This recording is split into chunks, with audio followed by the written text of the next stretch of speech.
राधे कृष्ण। सिख धर्म के संस्थापक गुरु नानक देव जी का जन्म कार्तिक सुदी पूर्णिमा को 1669 ईस्वी में जिला शेखपुरा के तलवंडी नामक कस्बे में हुआ। उनके पिता मेहता कल्याण दास जी खत्री जाति के सम्मानित व्यक्ति थे। माता तृप्ता व बहन नानकी की स्नेह धारा के बीच नानक का पालन पोषण हुआ।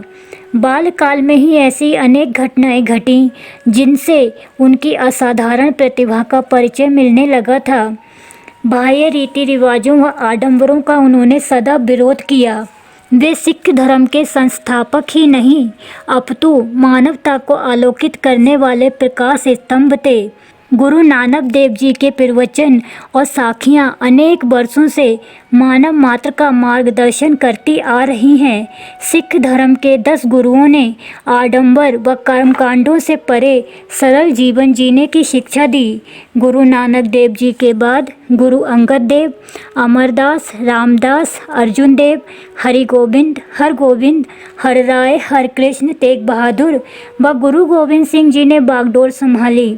इसके पश्चात गुरु की आज्ञा से आदि ग्रंथ श्री गुरु ग्रंथ साहब को गुरु के रूप में पूजा जाने लगा। पिता ने पुत्र की व्यापारिक बुद्धि की परख के लिए 20 रुपए देकर बाजार में गुरु नानक देव को भेजा और कहा, खरा सौदा करके आना। नानक ने कोई व्यापार करने के बजाय 20 रुपए का भोजन मंगाकर सूखे साधुओं का पेट भर दिया। उनकी दृष्टि में यही खरा सौदा था। नानक के इन धार्मिक व असंसारिक कृत्यों से परिवार व्यथित था, अतः उन्हें किसी कामकाज के लिए बहन नानकी के पास भेज दिया गया। वहां उन्हें स्थानीय हाकिम के मोदी खाने में नौकरी दिलवा दी गई। नानक खुले हाथों से भंडारे का दान करते। अफवाह फैल गई कि नानक मोदी खाना लुटा रहा है। चमत्कार तो तब हुआ जब हिसाब मिलाने पर मोदी खाने का सारा सामान वही निकला। पुत्र को गृहस्थ बनाने के उद्देश्य से पिता ने बीबी सुलखनी से उनका रिश्ता तय कर दिया। उनके यहाँ 2 साहिबजादे श्रीचंद व लक्ष्मीदास ने जन्म लिया।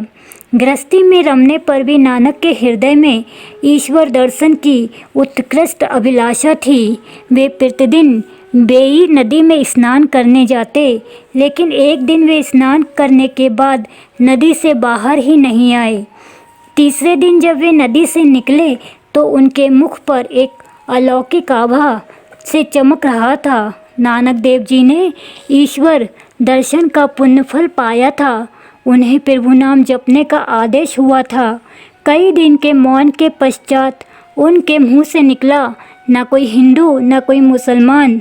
नवाब व नगर के काजी तक भी उनका ये वाक्य पहुंचा। उन्होंने गुरुजी से कहा, अगर आप हिंदू मुसलमान में भेद नहीं करते तो हमारे साथ चलकर नमाज पढ़ो।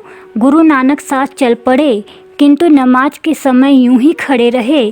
काजी ने नमाज अदा करने के बाद गुस्से से कहा, आपने नमाज नहीं पढ़ी, इसलिए आप सज़ा के हकदार हैं। गुरुजी ने सहज भाव से उत्तर दिया, मैं नमाज किसके साथ पढ़ता। नवाब साहब काबुल में घोड़े खरीद रहे थे और आपका ध्यान अपनी नई ब्याही घोड़ी में रमा था। ये सुनते ही काजी और नवाब शर्मसार हो गए। वे केवल नमाज अदायगी की रस्म निभा रहे थे, लेकिन उनका ध्यान अपनी ही उलझनों में खोया था।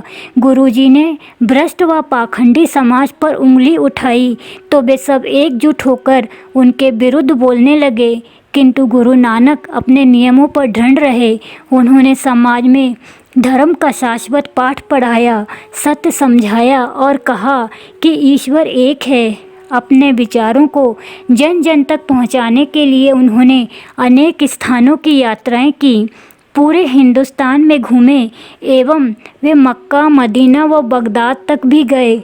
उनका शिष्य मर्दाना रवाब बजाता और उनकी वाणी से अमृत बरसता।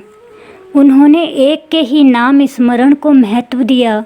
दूजा काहे सिमरिए, जन्मे ते मर जाए, एक सिमरो नानका जो जलथल रहिया समाए।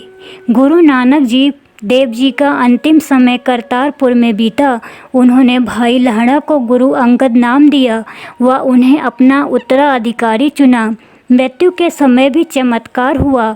नानक जी जब अपनी अंतिम सांसें ले रहे थे तो हिंदू मुसलमान में उनके अंतिम संस्कार के विषय में विवाद छिड़ गया।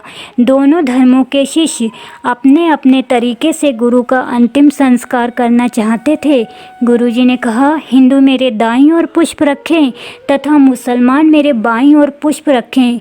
सुबह जिस ओर के पुष्प ताजे होंगे वही संस्कार के अधिकारी होंगे। वे चादर तानकर लेट गए। दूसरे दिन चादर हटाई गई तो वह स्थान खाली था, परंतु दोनों ओर के पुष्प ताजे थे। सभी आश्चर्यचकित थे। श्रद्धालुगण ने अपने अपने तरीकों से उन पुष्पों का अंतिम संस्कार किया।